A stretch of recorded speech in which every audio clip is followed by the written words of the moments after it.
Okay, maybe we'll get started. Um, welcome everyone. My name is Talia. I'm the Law and Organizing Fellow with the LP Project, and I'm really excited we're hosting this conversation about movement strategy, organization, and power building for the long haul. This is the first event of the LP Project's New Law and Organizing initiative, which strives to make space for organizing as a theory of change and practice in legal education and the legal academy. This event was planned on the ancestral and largely unceded lands of the Mohegan, Mashantucket, Pequot, Eastern Pequot, Skatakuk, Golden Hill, Paugussett, Niantic, Quinnipiac, and other Algonquin-speaking peoples. So I'd like to pay my respect to their elders, past and present, and welcome members of any other Native nations who are with us today. And for the rest of us, especially as we enter a conversation about movement and coalition building, and as many of us prepare to mark the holiday of Thanksgiving, I encourage us to examine the ways we benefit from stolen Indigenous land and to seek out ways of working towards right relations with Indigenous communities and tribal nations in our areas. So we'll start a discussion. There will be time for Q&A at the end, so please hold on to your questions. And I'm really honored to introduce our speakers today. Rachel Gilmer is the director of the Healing and Justice Center, a community-based public safety program in Miami, working to reduce violence without the carceral system and build power for working-class Black people. Rachel moved to Miami in 2015 to join the Dream Defenders and was the organization's co-director for 6 years, where she led campaigns and programming to build the power of Black and Brown young people across Florida. Astra Taylor is a writer, filmmaker, and political organizer. Her latest book is The Age of Insecurity: Coming Together as Things Fall Apart. She co-founded and organizes with the Debt Collective. Tara Raghuveer is a tenant organizer. She directs the Home Guarantee campaign and is the founding director of KC Tenants. The Homes Guarantee organizes with 50+ tenant unions across 24 states. KC Tenants is the 10,000-member citywide tenant union in Kansas City, Missouri. Tara grew up in Kansas City, where she lives now. And our moderator, Daniel Martinez HoSang, is professor of American Studies at Yale University. A longtime community organizer and trainer, he is the author or editor of 6 books on race, politics, and culture, including most recently, A Wider Type of Freedom: How Struggles for Racial Justice Liberate Everyone. He's also a steering committee member of the Anti-Racist Teaching and Learning Collective in Connecticut, where he works with K-12 teachers on anti-racist curriculum and pedagogy. Thanks so much, everyone. I'll turn it over to Daniel. Great. Hi, everybody. Thanks, Talia, for getting us going. Really looking forward to this conversation today. Before we get into the first question, I just want to encourage folks who may be new to the law, the LPE project, the Law and Political Economy Project, to check out the blog and webpage. It's a really, really rich resource for trying to get our kind of collective minds around so much of the complex terrain we navigate. I think about how, financiers, investors, they have the Wall Street Journal and all of these media to help them understand these, really complex formations. Those of us who stand opposed to that agenda don't. So it's a really, really important opportunity a resource to think about how you navigate that complexity. Rachel, Tara, and Astra, I'm really, really honored to be in conversation with you all today. We're going to get right into it. Thinking about complexity, organizing in some ways is, at its best can be expressed in very simple terms: building people power, winning concrete changes in people's lives, changing long-term relations of power. But in reality, on the ground, organizers, organizations, leaders often navigate really complex conditions and contradictions. So thinking about how groups both elevate the leadership and voices and perspectives of folks directly impacted by the problems that they're confronting, while also drawing on the professional experience of lobbyists and attorneys, policy experts. Thinking about the short-term wins that really keep organizations going with the long-term transformations that guide all of your work. Dealing with issues and perspectives that can divide an organization's constituency and allies, and even thinking about how groups develop new leadership constantly, bringing new people into the work while relying on long-term experience. So I really can't think of 3 better people to help us. None of these conditions are the kind of obstacle or enemy of solidarity. but they do require careful attention if we're to think about growing strong movements. So, Rachel, I first want to say hi and welcome, and it's great to have you here, and I hope you're doing well today. We start by asking everyone to share a story. Organizers are always good at stories, and stories are often the life. You listen for stories, you talk about stories, they're what connect us together. A story about your work that'll just give us a sense of who you organize, who you get to work with every day, what their lives are like and their dreams and their hopes, how you approach the work, and the longer vision that really guides the work that you've done, especially in Florida. So welcome, Rachel. It's really great to be with you. Yeah, thank you so much for having me. Very, very grateful to be here.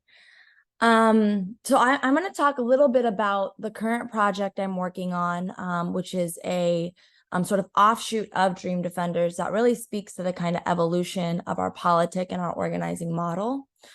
So, Dream Defenders was founded in 2012 after the murder of Trayvon Martin. Young people came together across the state of Florida really to figure out, just through our anger and our grief, what we were going to do to bring justice for Trayvon's life.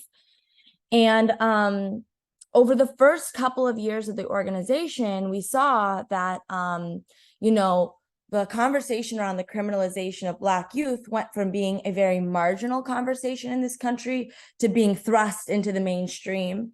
And over the first, from 2012 to 2014, seeing just a ballooning of activity of young Black and brown people really rising up to speak to the prison and policing system in this country and the way it impacts, our lives and our communities. And after the murder of Trayvon, or of Mike Brown, actually in 2014, when, with the kind of onset of social media, we saw like all these people kind of taking action around Black Lives Matter. And sort of like, everybody on our timelines talking about Black Lives Matter, people shutting down highways, just this, this rise of activity. Dream Defenders decided to do a listening project in Florida because we were very curious, like, okay, everybody in the world seems to be talking about abolition. What do people in our neighborhoods think about it?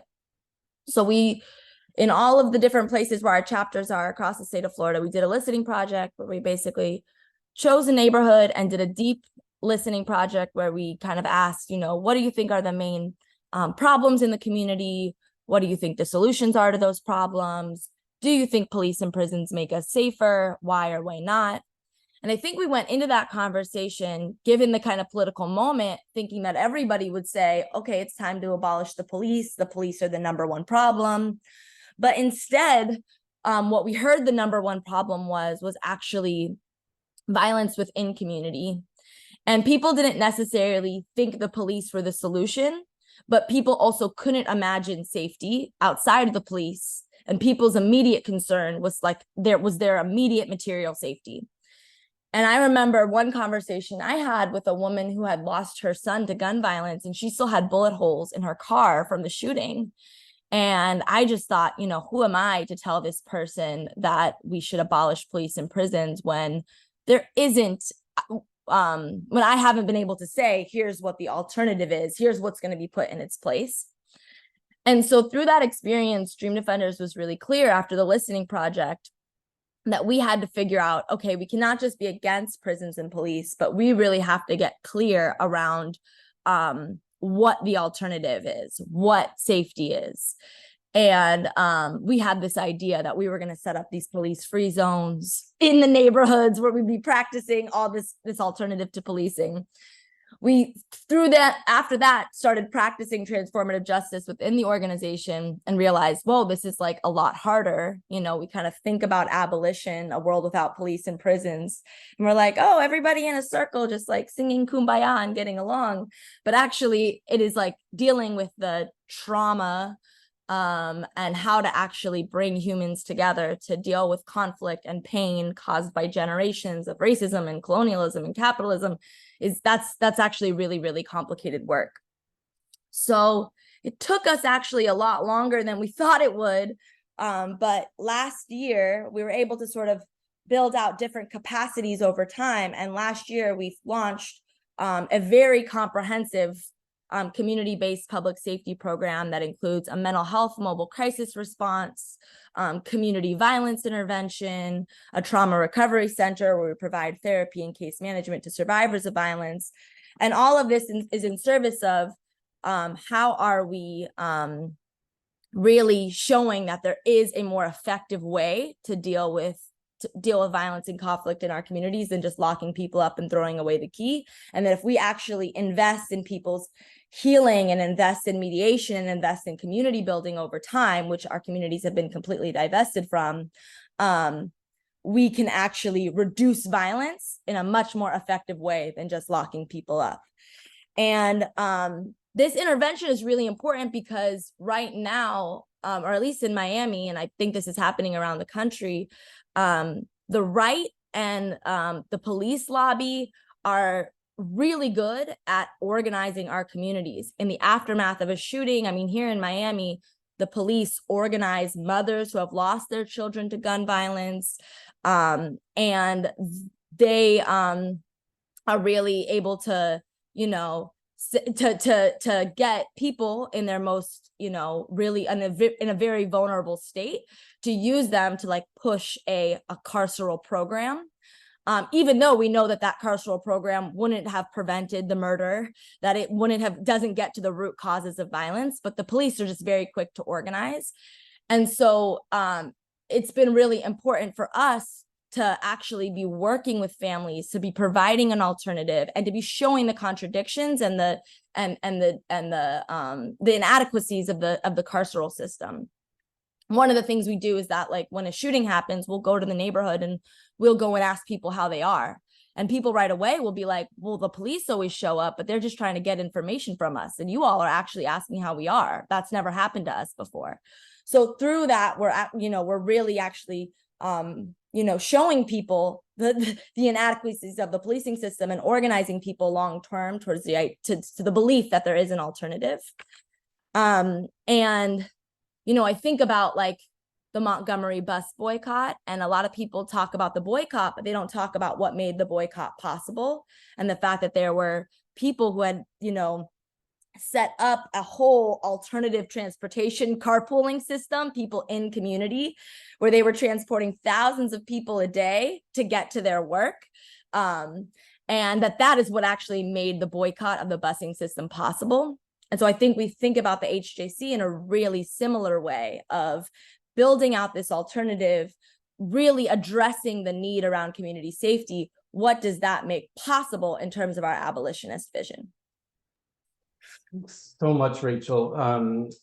Just both for laying that groundwork about the work. And before we turn to Tara, I want to just ask you just a follow-up about two things you mentioned here. One is the description of kind of constantly readjusting and thinking anew based on the conditions. So you have an assumption, this is what might lead to work, this is what might work, but you're constantly not, having to reflect on what about that is true and what might be changed.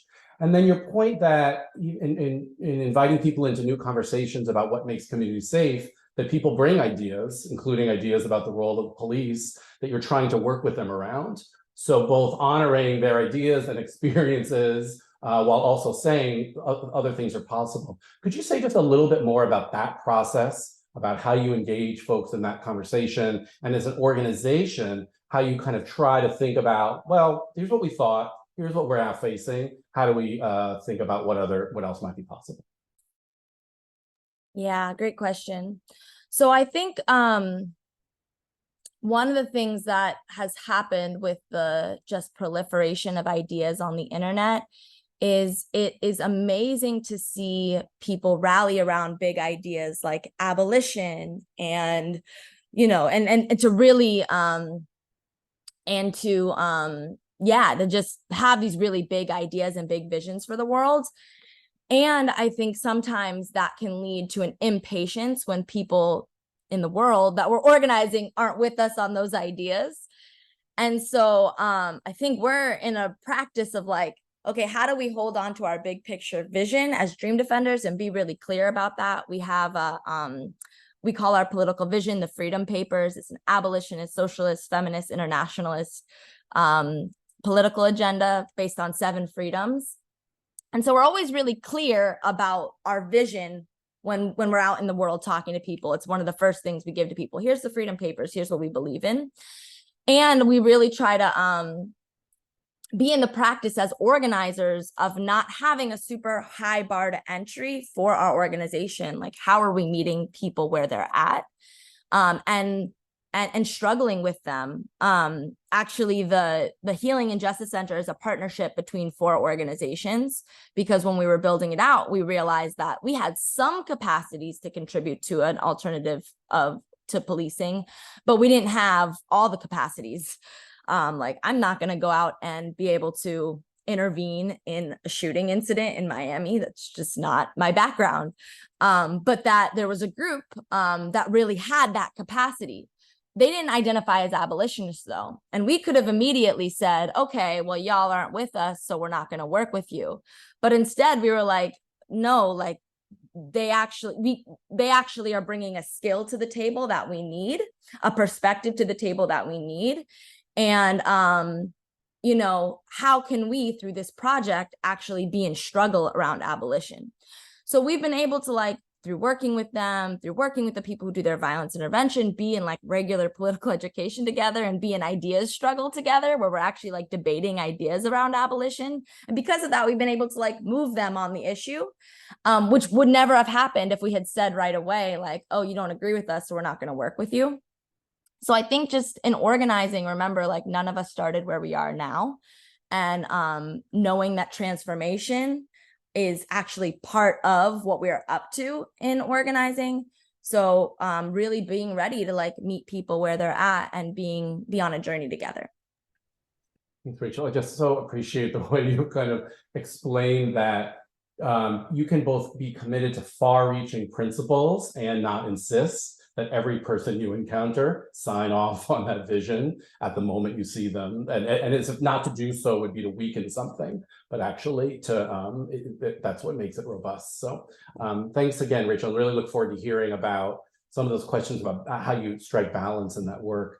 Tara, let's turn to you now. I was thinking, as Rachel was describing, how kind of police violence has really, while this profound, long-standing intergenerational problem has really captured public consciousness in a new way. And the same is true for housing insecurity, the precarity so many face when thinking about their own forms of shelter. I want to invite you to start off kind of giving us the scene in Kansas City with what folks are facing and how they've come together to collectively deal with these conditions.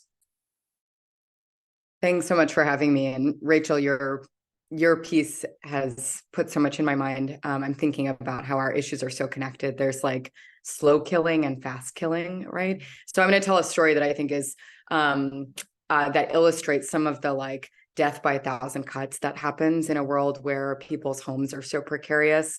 And this is a really recent story and one that's really close to my heart. It unfolded in my neighborhood here in Kansas City.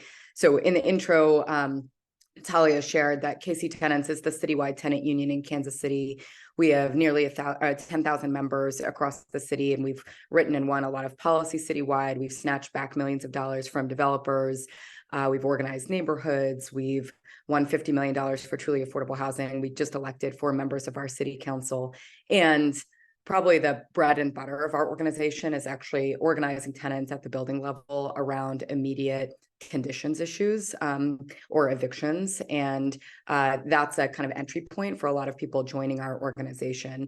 And I think it's a really good building point from where Rachel left us, because we are not knocking on doors talking to people about racial capitalism. We're knocking on doors asking people about what's going on in their homes and how the union can have their back. So in late January of this year, we got a call from the Kansas City Public Schools about a building in my neighborhood in the historic northeast of Kansas City that had lost heat for an entire weekend. It was one of the coldest weekends of the year. And so a couple of us decided to go and knock the doors on the property. And immediately when we showed up, we realized that the situation was quite dire, not just because it was really cold and people were starting to get sick, but also because almost no one on the property spoke English. There was one adult who was an English speaker, and besides that, all of them were mostly Burmese speakers or Mexican immigrants who spoke Spanish. And so we went with the one adult who was able to kind of interpret for us on the doors with the Burmese speakers, knock doors, try to figure out what was going on, what people needed. And by the afternoon of the same day, this was a Saturday, Casey Tenants put out a call for action. We had found the landlord's cell phone number, and we decided to blow up his spot, basically, because the tenants needed heat like that evening. Otherwise, they were going to get even more sick, and they didn't have any place to go. So we didn't hear from the landlord that evening, but we organized the city to send a warming bus, and folks had the option to move into a hotel for the night that the city was going to pay for. On Sunday, the tenant union organized warming supplies for the folks who wanted to stay warm in their homes. And then by Monday, finally, the landlord showed face, and he was disgraced, and news outlets were there, and he turned the heat back on. But days later, literally, he sold the building, and it had already been under contract. He sold it to an out-of-town landlord based in New Jersey. And within a couple of weeks, the tenants didn't have more than a moment to celebrate their kind of short-term material victory of getting the heat back on. Within a couple of weeks, the New Jersey landlord filed to evict all of them.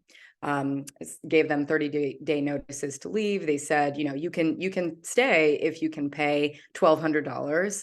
Otherwise, you can get out. And these are a bunch of immigrants and refugees on fixed incomes who were paying $350 a year or a month for the last 10 years.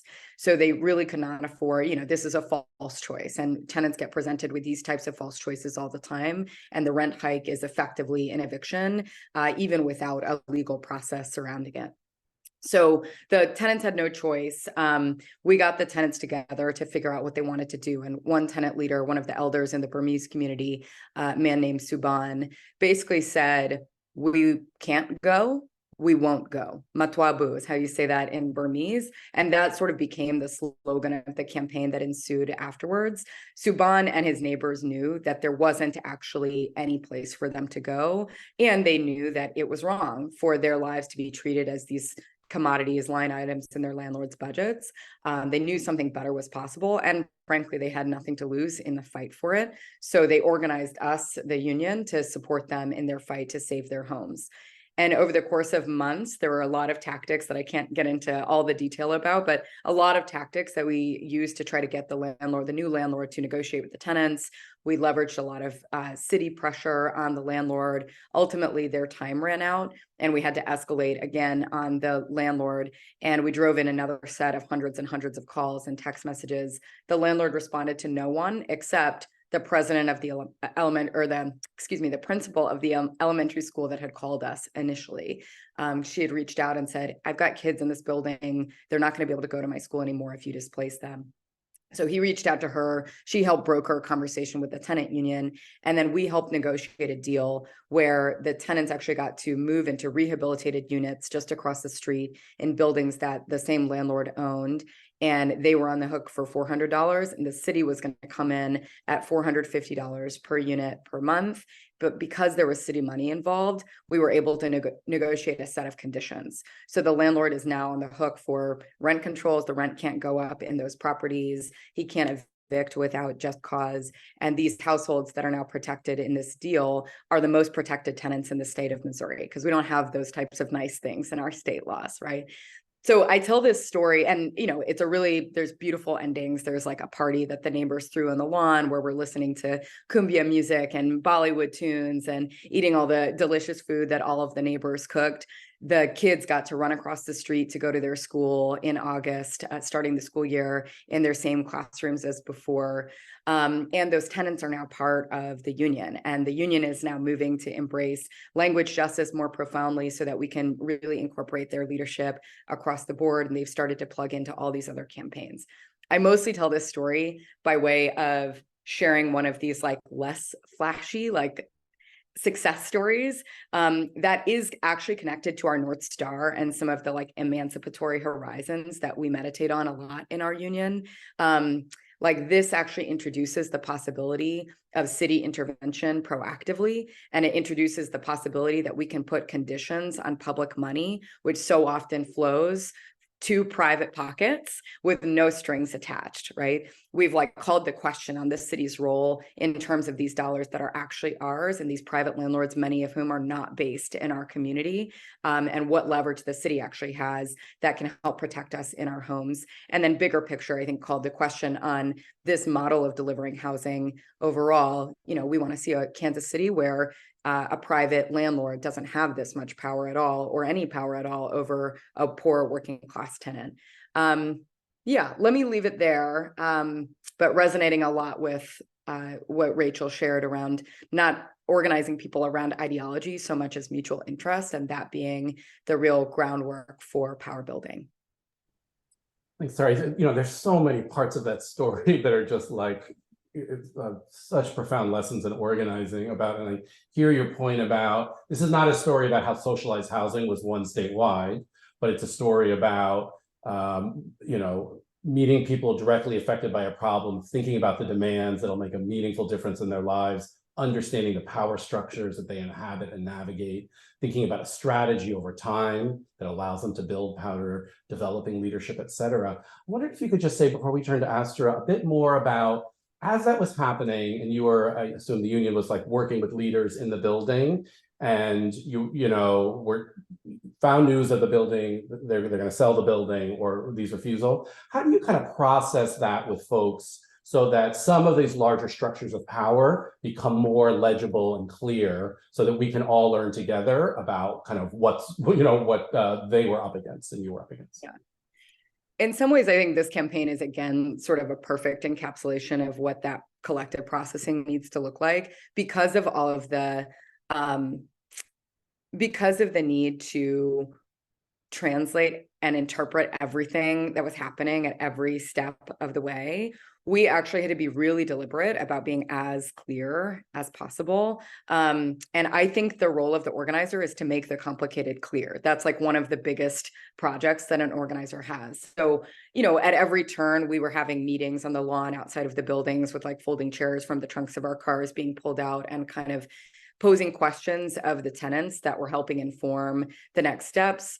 And in posing those questions, also sharing what we knew about how the city works, who the landlord was. There were members of the union that were doing a bunch of additional research alongside to help inform our power analysis. So yeah, over time, I think we cooked a lot of good collective analysis through those little informal tenant meetings. And I actually think the kind of struggle to communicate across language was one that was really helpful in this campaign, because it forced a level of clarity and efficiency that frankly we need to like bring into everything else that we do. It would be very easy on an issue like housing and all of our issues to get really lost in the sauce of like who owns what and what legal entity controls what, and you know, the flows of capital and all of this stuff. And actually, more often than not, it's much simpler than that. And the power equation is actually not inaccessible at all to the leaders who are the most directly impacted. In fact, it's quite intuitive. And when you frame the questions the right way, leaders know, like leaders can then lead and tell you what they need, which is exactly what like Subban did when we asked him, you know, what do you need us to do? What do you want to do? What are your options? And he basically was like, we won't go. That became the demand of the campaign. We won't go. Okay, like how do we work from there? All right, thanks. That's such a clear one. It kind of just gets under the hood about like what happens, you know, kind of day to day and week to week in organizing, but also showing that we can recognize like people's autonomy, their capacity to make decisions, to deliberate democratically, while also supporting that by sharing research, by sharing other models of change, et cetera. It needn't be one or the other, deference to expertise, or simply not relying on any expertise and asking people to deliberate without any of that support and resources. So I'm really appreciative of that, and look forward to coming back to hearing about, you know, again, some of the balancing of the short and long term. Astra, let's turn to you now. And, you know, Tara mentioned the kind of connection of issues of both the kind of, you know, the most dramatic fast forms of violence and the slower forms of violence, and debt is absolutely right, kind of fits into that, and has been something across the last decade that there's been much more consciousness about. I want to invite you to share a story about the work, your work in the Debt Collective. And I'm thinking also, as a filmmaker and a writer, you think in stories and narratives all the time. So what kind of snapshot do you want to give us? Yeah, I mean, mostly I just want to start by, well, first thing, thank you for having me, but also just, incredible admiration for my co-panelists and what they're saying resonates so deeply. I think we're very much on the same page that, you organize around interest, shared interest, that self-interest is actually a good thing to tap into, and that's how you get people in the door. If there's not an ideological litmus test, at the Debt Collective, we don't hide our radicalism. We are for total transformation. We are for abolition. We are socialists. We are for, finally creating a multiracial democracy, something that has never existed. So, but we don't hide that, but also you don't have to agree with us on every front to join and be in community with us. And for us to help you, we want people to suffer less. And certainly debt, part of what appeals to me about debt strategically is it does intersect with housing, with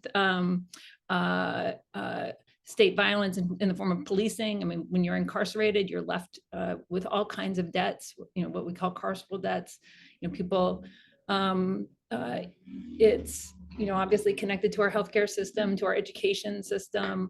So I see it as, even if the Debt Collective can't do all of the debt related work there is to do, but hopefully we can actually create some analysis and some strategies that other groups can pick up and use, and that it's additive, because all of our issues really are connected. And I also just love can't pay, won't go, because our slogan is can't pay, won't pay. and so I love that. Stories are interesting. In my filmmaking work, my organizing work, I'm always pushing against the individual story. How do we tell collective stories? And so I actually feel like I want to begin with the story we are trying to debunk, or that we sort of began wanting to debunk at the Debt Collective, which is that your debt is your fault.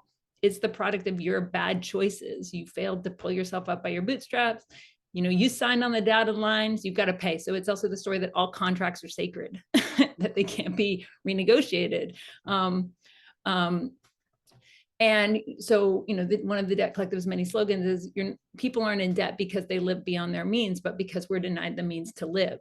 So your medical debt is a symptom of the lack of universal health care. Your back rent debt or your mortgage that you're struggling to pay is a symptom of the lack of social housing. Your school loans are a symptom of the lack of reparative free education for everyone. And so it gets, the personal experience of indebtedness, which is so powerful and so overwhelming, gets us really quickly to the state and what the state is not providing for us.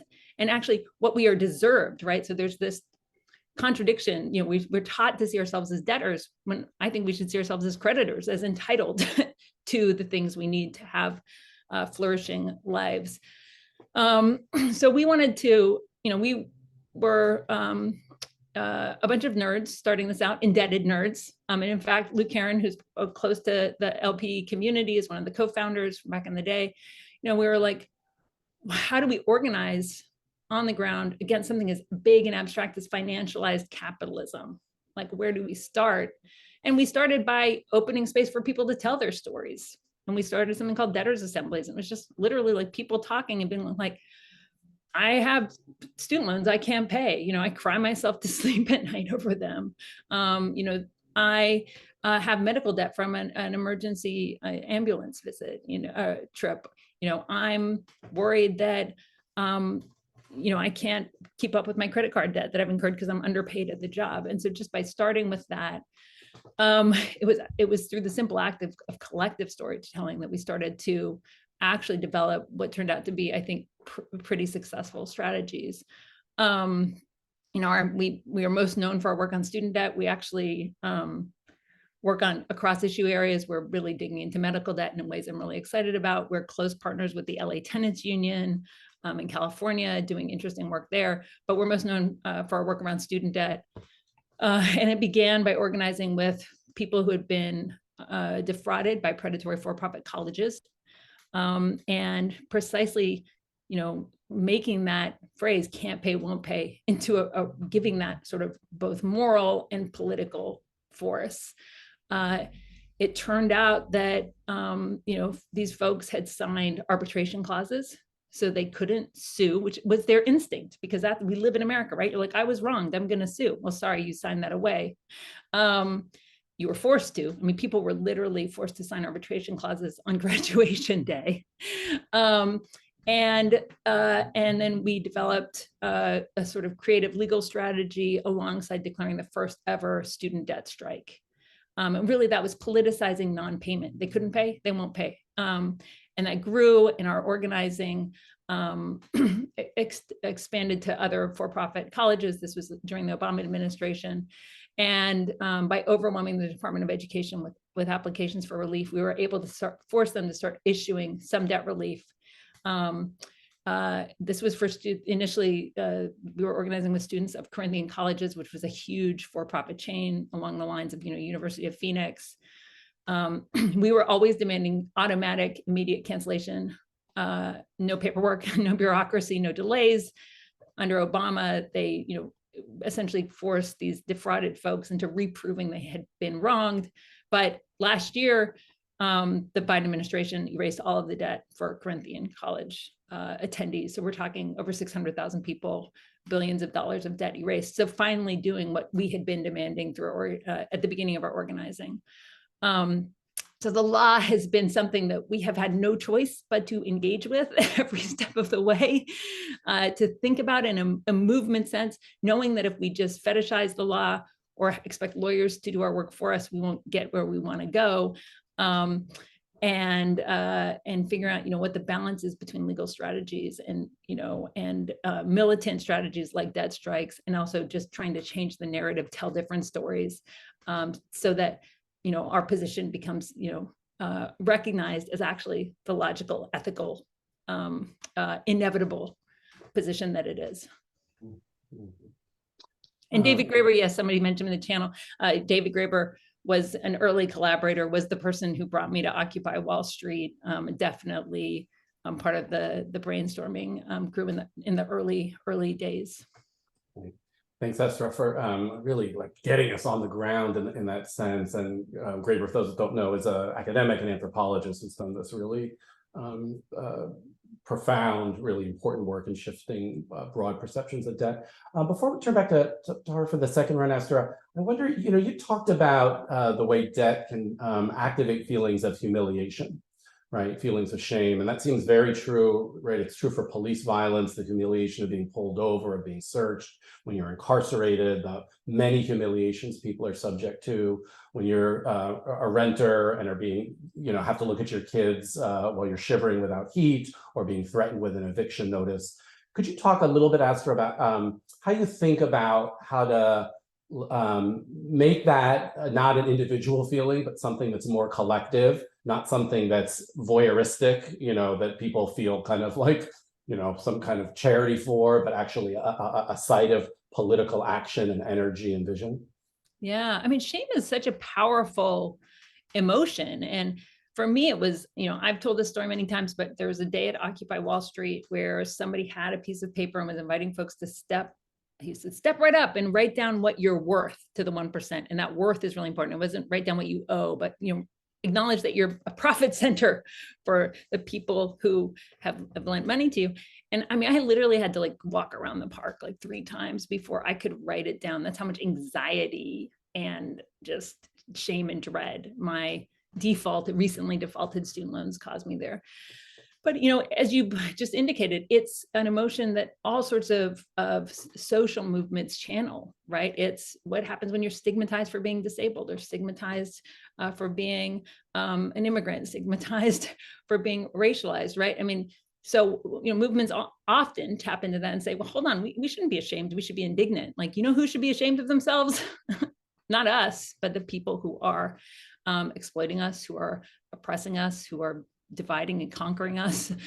So I think, I just wrote a whole book about this that just came out. It's called The Age of Insecurity, but I think, economic issues in particular are always also emotional ones too, like this, and I think as an organizer, you have to tap into people where they are. And that's not just you owe money, so I will help you not owe as much money. No, it's this is actually affecting your whole being, and there's lots of evidence that shows that, just having an insecure job or being unhoused stresses out, or being housing insecure stresses out mind and body. You know, being debt has like terrible psychological and physical consequences. You know, I mean, you know, that, you know, this is a really serious issue. So I think shame is something, you know, we want to, again, turn that around. Like, you know, the Department of Education should be ashamed that it's now basically the biggest bank out there and not a Department of Education.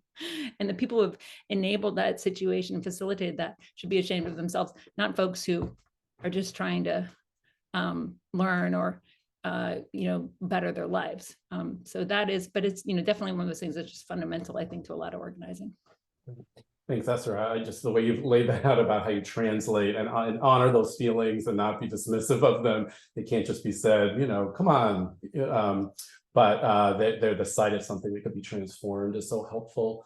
We have some great questions in the queue already. I just encourage other folks to get in their questions. We'll do one more short round and then I'll open up. I'll start offering those questions to you. Tara, I wonder if we could go back to you next to talk about this particular question of the relationship between organizing and legal advocacy and strategy and activist lawyering. And of course, tenant and housing law can be Byzantine and complex. And there's can be, you know, some, you know, wish, right? I just wish we could hand it over to someone who could make everything go away. We'll file a lawsuit and this will all be gone.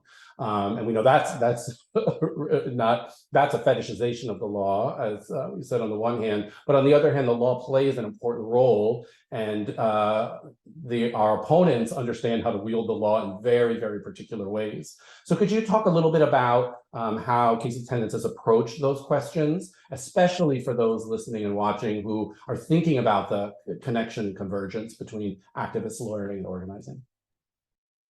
Yeah, I'll start by talking about Casey Tenants, but I actually think the more useful answer to this question lies in some of my national organizing. At Casey Tenants, we don't work very closely with lawyers for a lot of different reasons. One of them is that Missouri is one of the worst states in the country to be a tenant. Like, there just aren't laws that protect us at the state level, and even that which we've won at the local level is very limited. And there's a hard ceiling on what we can win at the local level because it risks being retroactively preempted by our state legislature, which is the sunken place. So there's very little that works in our favor as tenants in this power equation between tenants and their landlords, and therefore very little that lawyers can do to help if a tenant ends up in eviction court. And actually, we've located a lot of our organizing on all of the stuff that leads up to someone ending up in court, because there's actually a whole story of housing insecurity that comes before a court date. And many people live with housing insecurity and never see the inside of a courtroom, but are kind of churned between financialized landlords in horrible conditions, et cetera, et cetera. So we don't work very close with lawyers. The sort of deepest in 2021, I feel like we did the most work with lawyers. And that was because it was still deep pandemic, pre-vaccine, but our courts were open and evictions were happening. And eviction at that point was a death sentence. I mean, we were evicting people onto the street where there's a deadly virus and we didn't have a vaccine that was widespread or available yet to protect people. So we were told that our homes were our vaccines, right? Stay at home, shelter in place. That's how you keep yourself and your family safe. So when the courts opened back up, we experimented with a lot of different tactics to stop evictions, and basically ended up stopping evictions by any means necessary, which resulted in us needing to do really escalated, sustained direct actions for months on end to just shut down eviction court. Along the way, we did a bunch of good work with local lawyers to try to figure out if there were any entry points to try to move judges, influence courts, pause or defer some of the eviction proceedings that were happening. Ultimately, the judges in charge kept the courtrooms open. Eviction court was happening on conference call, which was really brutal, and gave us ways to figure out how to disrupt it. So we ended up sort of abandoning a legal or sort of more traditional advocacy strategy and deciding that we needed to channel the energy of the chant. If we don't get it, shut it down, and just shut the whole system down, which we did, ending in this month of action called Zero Eviction January in January 2021. And then later that year, we organized for and won Tenants' Right to Counsel in Kansas City. And that felt honestly like a weird reformist departure after like a year and a half of escalating that kind of radical militant pressure on the court system and calling the question on the existence of that system. And our slogan that year was, every eviction is an act of violence. Not every eviction is an act of violence unless you have an attorney, in which case it's fine, right? Our slogan was every eviction is an act of violence. And we believe that that is part of our politic as an organization. And there was a moment where our base told us, like, we need lawyers in eviction court to stem, like, to kind of stop the bleed, right? There was like a harm reduction strategy and a power building strategy in who was going to lead the effort to win that campaign and what it was going to set us up to do. And one of the coolest things about that campaign, which by the way, I was like, this is so reformy. What are we doing? But our leaders were like, we need this, right? And our leaders, who are more impacted by this issue than me, actually guide our strategy. So we ran the campaign. We won the campaign. There's now a free attorney in eviction court for any tenant who ends up there in Kansas City. And now we're seeing the fruits of that, because people who are able to be stabilized in their homes, fight off these evictions, are joining our union. They're able to organize in a way that they wouldn't be if their housing was so precarious. That's what I'll say about the local work. There's lots more to say, but we don't actually work with lawyers that closely locally. On a national level, and actually borrowing, stealing pages out of like the Debt Collective's book, I feel like we're starting to explore a much broader regulatory, like federal agenda related to our homes, our debt, the way that public money moves. And lawyers have been incredibly useful partners in that. I remember I once had a conversation with Astra a couple years ago where she was like, we just have a team of people who have read like every regulation, have read every white paper or whatever. I don't have the capacity for that. And there are brilliant lawyers now that we're now working with who have studied all these nooks and crannies of federal regulation and helped us identify that the Federal Housing Finance Agency is like the regulator of Fannie and Freddie. Fannie and Freddie do $150 billion of business with major landlords every year. And most of those loans that they back with our money come with almost no strings attached. So we've identified this really amazing foothold for organizing at the federal level, which I think puts us in the position we're closer now than ever to winning some form of federal rent regulation. And that work is really only possible because of the partnerships that we've forged with lawyers who are helping us learn about regulatory processes in the federal government. Well, thanks, Tara. I mean, I'm just taking in, these two really important insights there. I mean, one is just that the way, and one finds this also in so much of LP's work, the law is at many sites. It's not just the larger case law, it's tenant hearing, it's regulations, it's kind of everywhere. And there's ways for attorneys to lend expertise at all those sites. And I think you're also reminding us, you can engage in this work without kind of ceding that a properly functioning legal system is actually the horizon to address all these. In other words, people can get the representation they need, but that doesn't mean that that's going to be the only site that will resolve, the many crises they face. They're too complex. Rachel, I want to just turn to ask, you the same question about, as we think about how the role of the law and in all of these everyday encounters, the ways people experience it, both people are incarcerated, people are navigating police violence, et cetera, on the one hand, and on the other, a sense that, that hope again, that some big lawsuit will just once and for all send a message to a certain, police departments, state corrections agents, et cetera, that all of it has to stop. How is that unfolded in your work? Yeah, so we have worked closely with lawyers since the organization's founding on both like policy and analysis and also strategy. I think, shout out to Community Justice Project led by Alana Greer, a local movement lawyering organization. They're like super important to the Miami ecosystem in terms of providing policy and research and legal support. I think one example of how this has showed up in our work is in 2018, in partnership with a local artist collective called FemPower, we did bailouts. And through that process, we ended up working with a public defender named Maya Ragsdale, who helped us basically strategize around identifying people to bail out.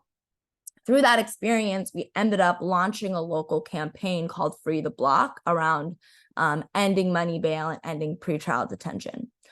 When the pandemic happened in 2020, and we saw just the jail conditions completely deteriorate and people sitting in jail because they didn't have bail money or they didn't have an address that they could then report to go home to, we ended up filing a lawsuit led by this public defender who became a member of the organization, Maya Ragsdale. The lawsuit in and of itself was like a tactic really tied to the organizing around the campaign around pretrial detention. So it just sort of added to the things that the city was having to respond to, but they were also responding to direct action. They were also responding to the bailouts. They were responding to the narrative campaign we were doing on, all these people are locked up inside the jail without PPE, without proper conditions, because of this terrible money bail system. And so the strength of the lawsuit was really tied to the strength of the organizing. And then, because of COVID, the access to the jail got limited. And because we were in relationship with Maya, like only lawyers were allowed to go inside the jail. Maya was able to get inside the jail and organize people, talk to them about the conditions inside the jail, and use that to really help booster the campaign around pretrial detention. In partnership with one of our members, she helped sign people up for stimulus checks because they couldn't access stimulus checks just because they were inside the jail, but we went and actually got people to fill out the information to be able to receive stimulus checks. We also were able to pass out PPE. So it also became this base building kind of strategy for what ended up birthing Maya started an organization called Beyond the Bars in Miami, which now organizes formerly incarcerated people and their families around local jail conditions. So yeah, I would say the lawsuit was just one tiny piece of a larger organizing strategy that really allowed us to build awareness, build base around the prison and policing system.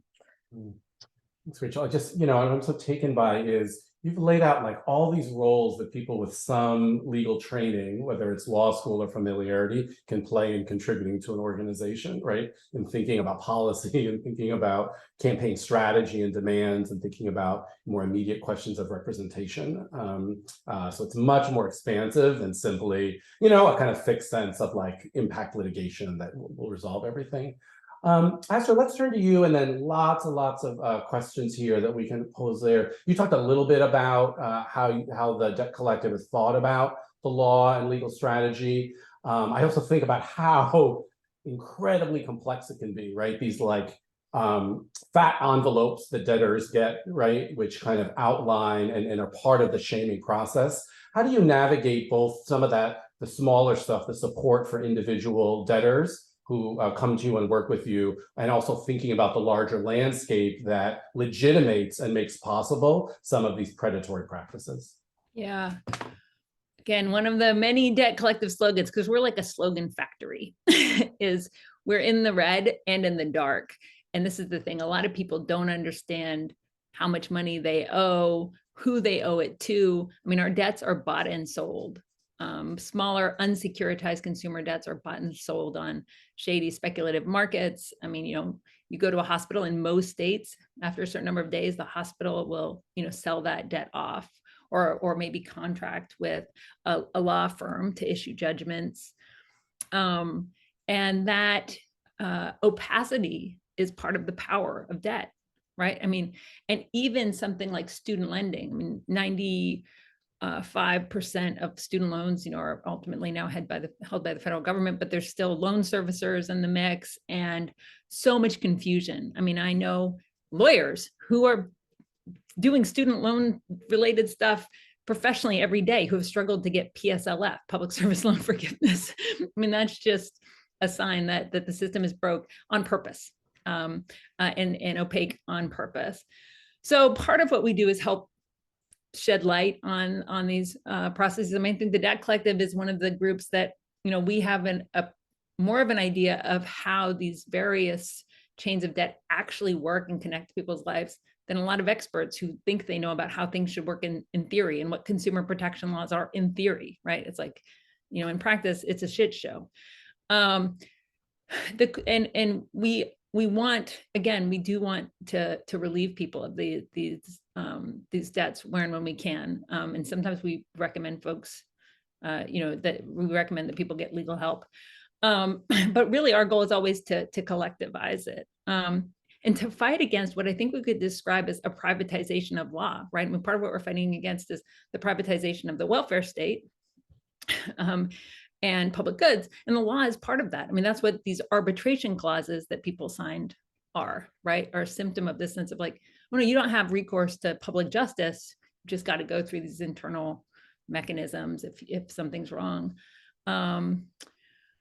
So we have a history of creating legal tools. Sometimes we refer to them as legal mutual aid that attempt to make it easier for people that use to enact the rights they have, while also bringing them into collective formation. So this began with the for-profit student debtors with a tool. We built a mobile app because a lot of our members don't have computers at home, let alone printers, that allowed people to assert something called defense to repayment, which was a little known provision in a reauthorization of the Higher Education Act that basically said, if the college you attended violated state law, you have a right to debt relief.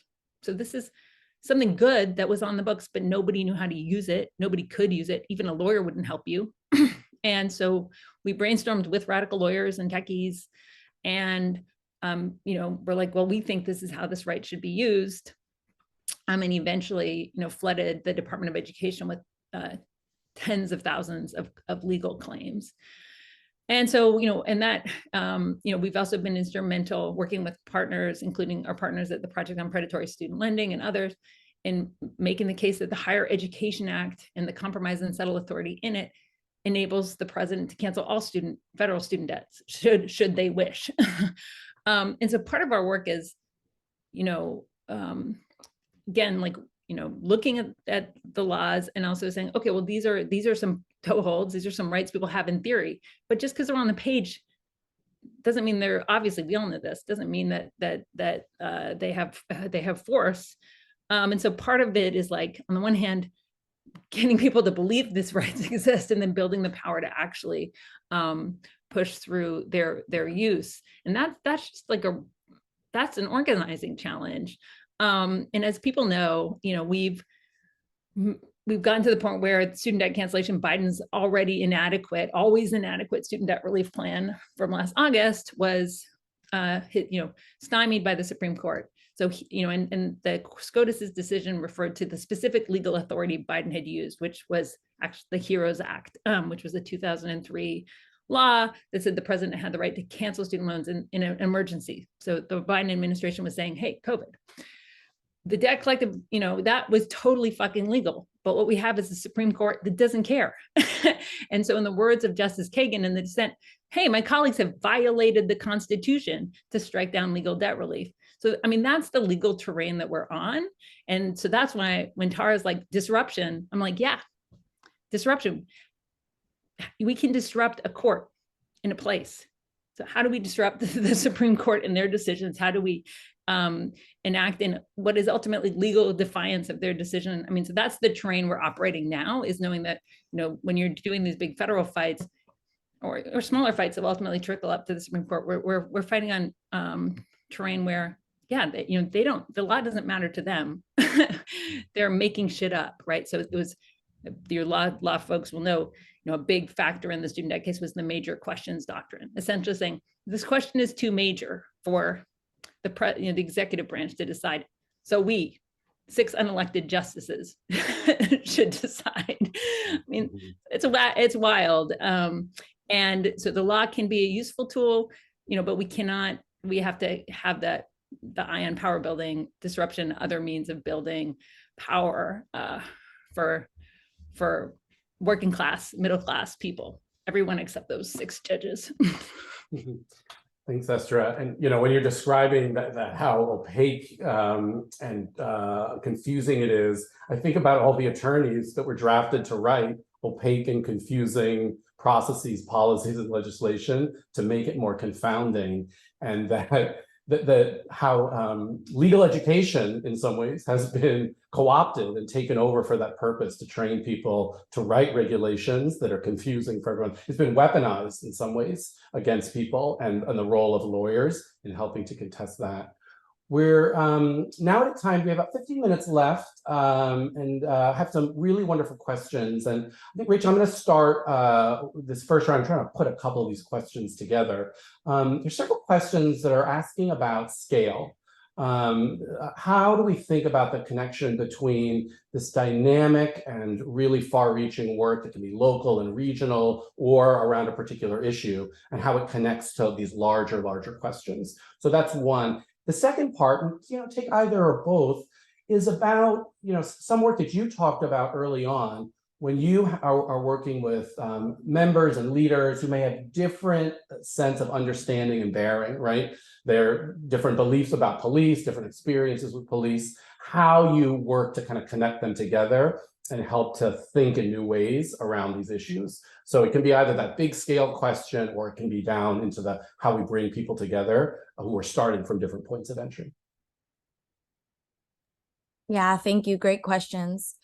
We're actually really in the scale question right now, because especially coming after 2020 and seeing, 26 million people take to the streets around George Floyd, and recognizing that uprising in and of itself is not going to lead to the structural change that we need, and that we actually need organization and strategy to be able to translate the street heat into long-term sustained organizing activity. So we're in a question right now of really how do we as organizations figure out how to absorb at that scale, while also being able to do deep local work. And I think for a long time, Dream Defenders just sort of built chapter by chapter. So if somebody wanted to start a chapter in a place, we had kind of a starter kit for them.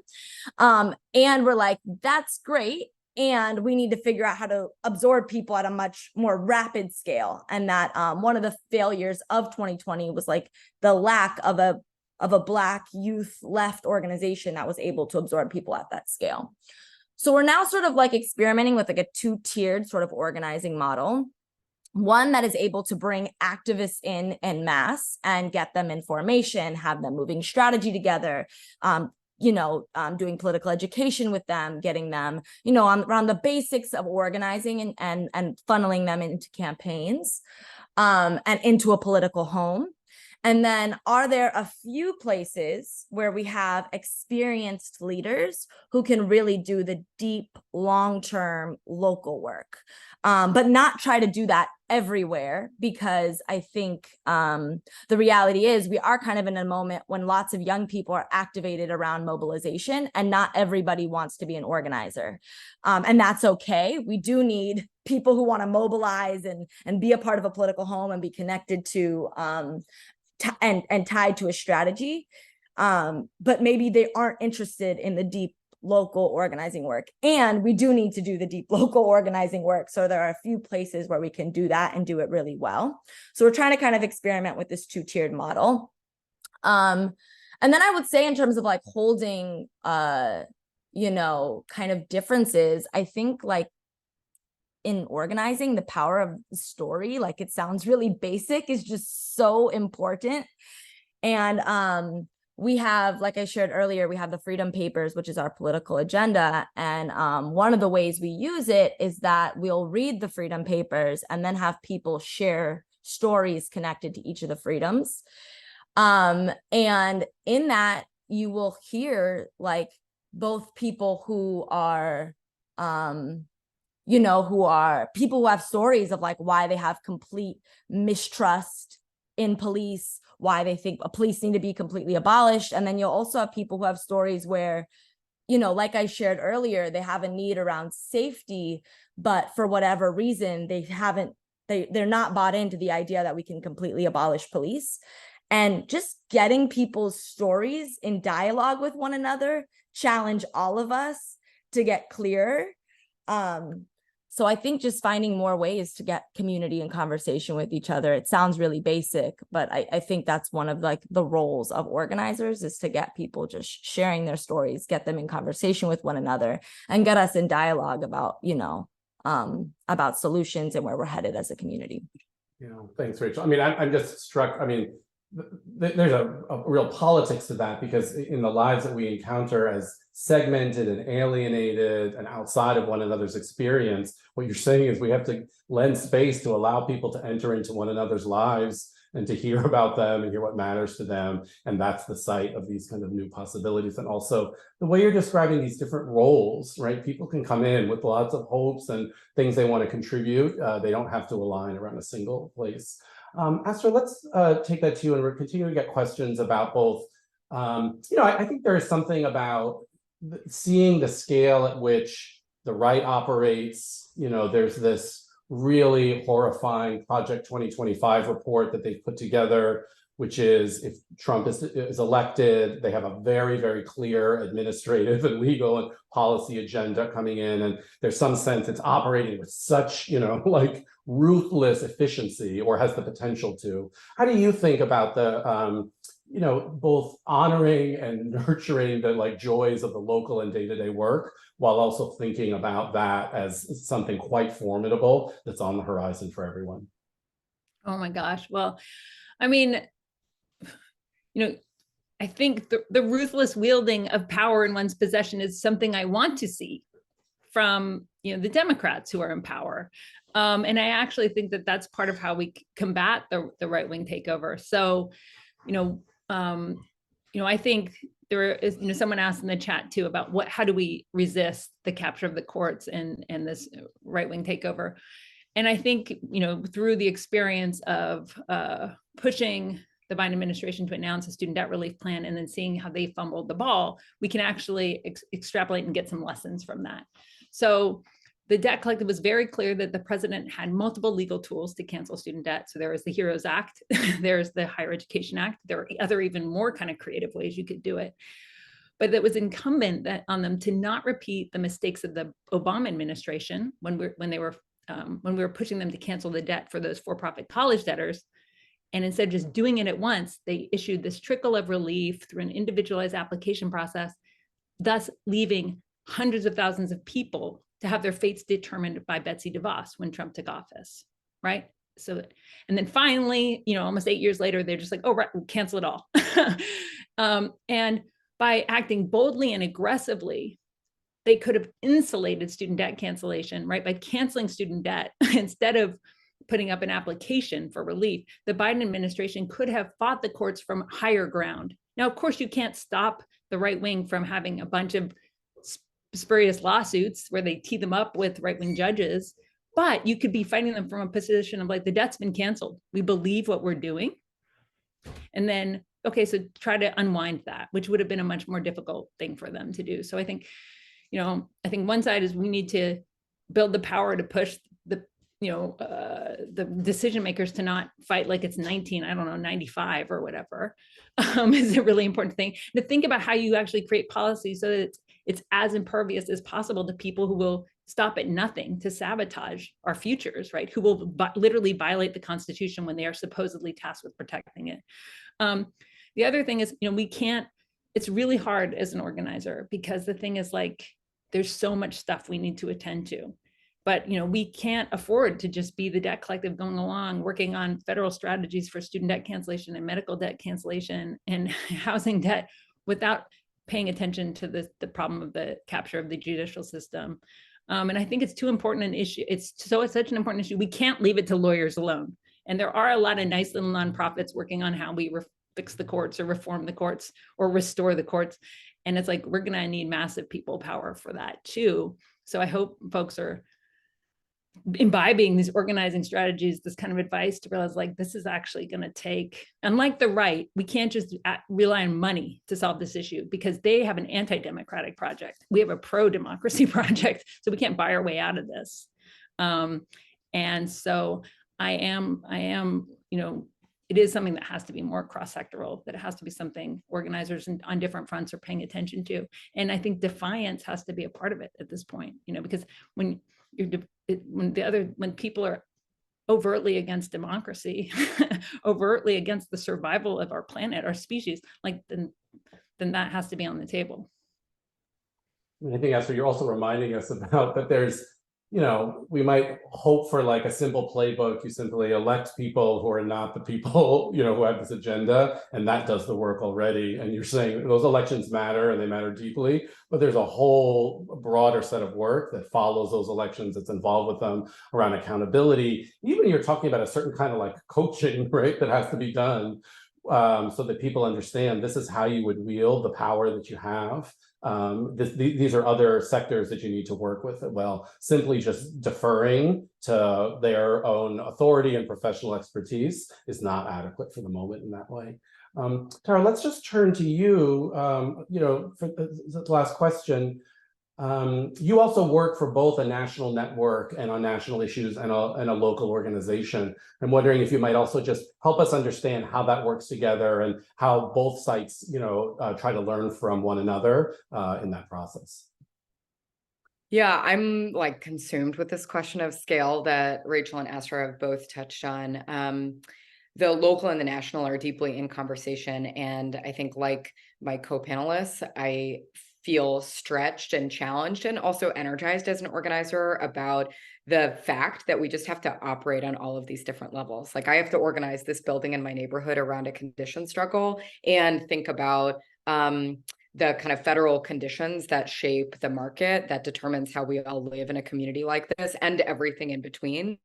Happily, it's not just me, right? And I think the thing I really want to talk about is the potential and the possibility that lives within the tenant union. I think, like, sort of by accident in the last couple of years, I've been radicalized in the direction that, like, the tenant union is the vehicle. This is a vehicle where poor and working class people across race, across age, across life experience can align, again, not around ideology necessarily, or maybe not initially around ideology, but initially around shared interests, whether they're in their building, in their neighborhood, in their city, or across the country.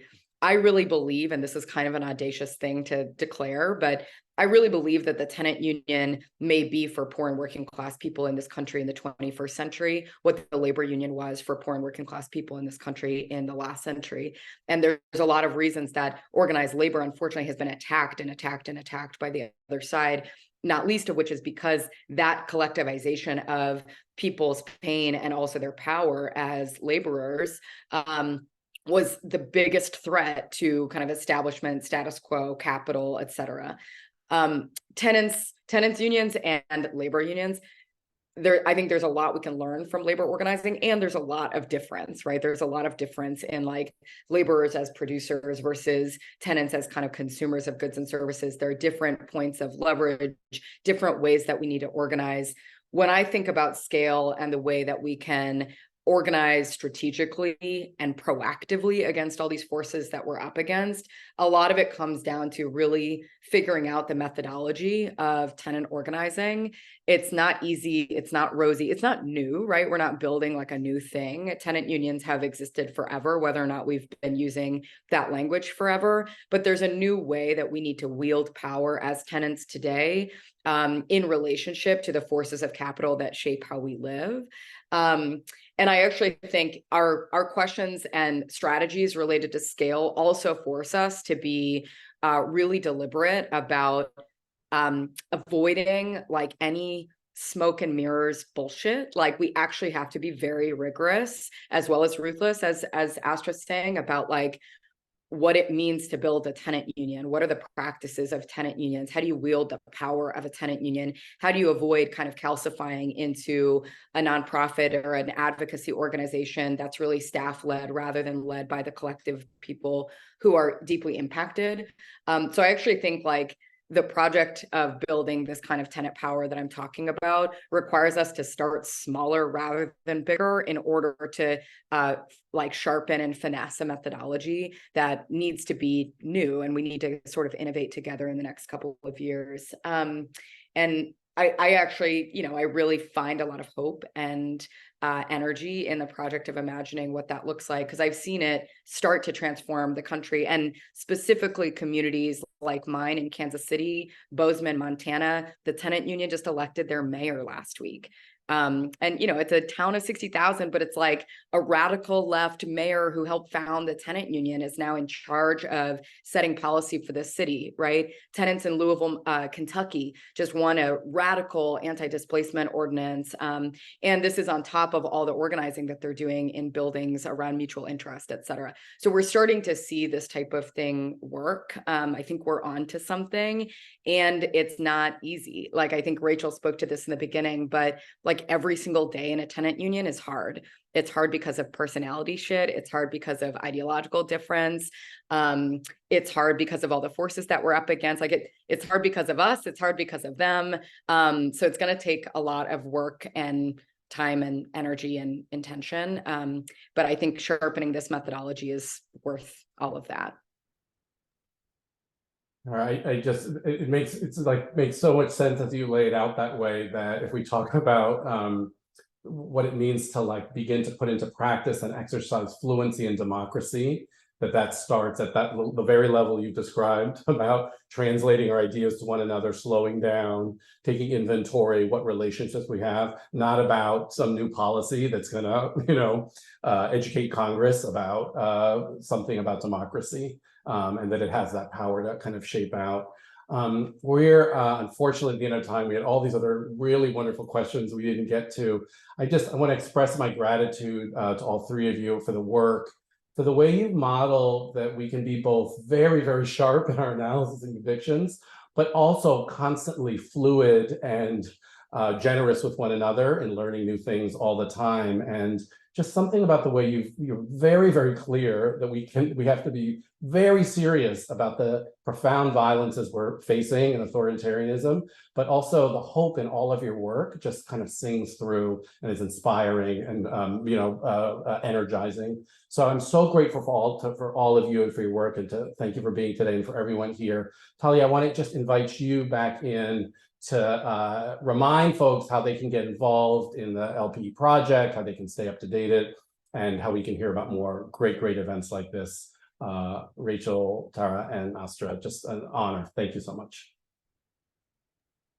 Yeah, thank you so much. I just want to echo that thanks to Rachel, Astra, and Tara for joining us. It was such a pleasure to listen to the three of you, and also to Dan for really, really beautiful and thoughtful facilitation of this conversation. Thank you. Thanks to all of you for joining us. So I'm just going to put a few links in the chat. One is that if you want more Debt Collective, we actually have an event coming up with one of the Debt Collective organizers, who I think is here with us, Lindsay Muniak, and historian and physician, Luke Messick.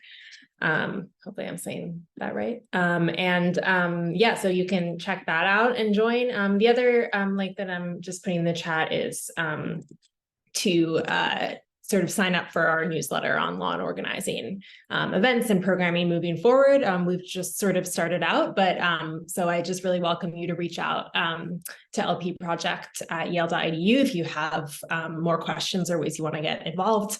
And then just again, with the general LP website, check us out and see, check out our blog and other ways to get involved through that website.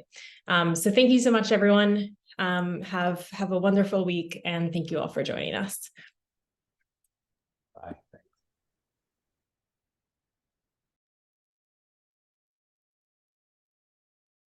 Thank you all so much.